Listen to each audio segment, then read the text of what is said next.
Salam, bu gün sizlərə bu labın necə həll oluna biləcəyini göstərəcəm. Labda dediyinə görə bir admin panel var və bu admin panel sadəcə rol ID parametrinin dəyişməsi ilə erişilə bilər və burada deyir ki, rol ID-ni manipulə edərək admin panelinə erişin və Carlos user'ını silin. Labımıza keçid eləyək. Bu labı port Swigger'da tutacam, çünki bu rol ID-ləri manipulə edəcəyimiz üçün bu port Swigger'da daha asandır.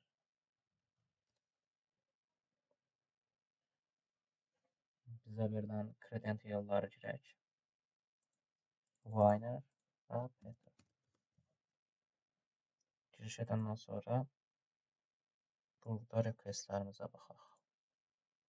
Proxy, HTTP story. Deməli, ilk öncə bura baxaq, çünki biz ilk login olmağa buradan başlamışıq.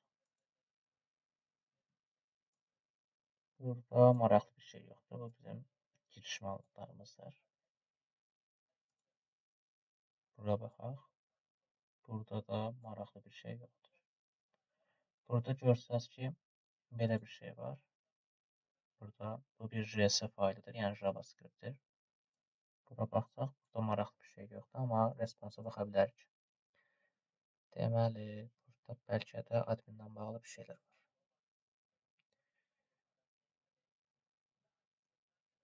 Yox, elə də bir şey yox imiş. Deməli, biz başqa bir yerlərə baxmalıyıq. Burada gördüyünüz kimi update email deyilə bir hissə var. Buranı dəyişərək başqa bir request ola bilərik. Və aldıq.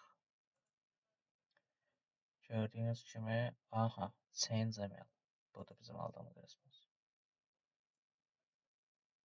Və burada da gördüyünüz görə belə bir requestimiz var. Burada bizim təzə emailimiz. Responsa baxarsaq, burada user haqqında məlumatlar verib. Username'imiz, emailimiz və APK-imiz və rol ID-miz. Labda da dediyinə görə bu rol ID manipulə edilə bilərdi. Yəni bunu bir şeylər eləyə bilərik. Bunu repeater'a göndərək. Send eləyək və belə. Burada gördüyünüz kimi biz laba bunu göndəririk, o da bizə bunu verir. Bəs biz bunu buradan alsaq. Kopyamızı eləsək. Və yapışdırsaq nə olur?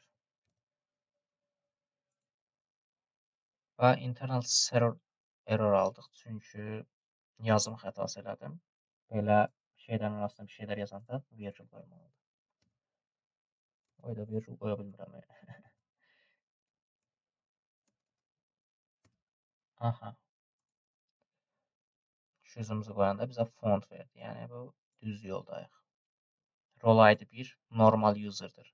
Yəni bəlkə də rol ID 2 bizə admin yetkiləri verə bilər. Və gördüyünüz kimi rol ID 2 oldu. Və biz əgər hesabımıza baxsaq, görəcək ki, bir admin paneli var. Admin panelinə girək və Carlos user'ını silək. Və bu qədər.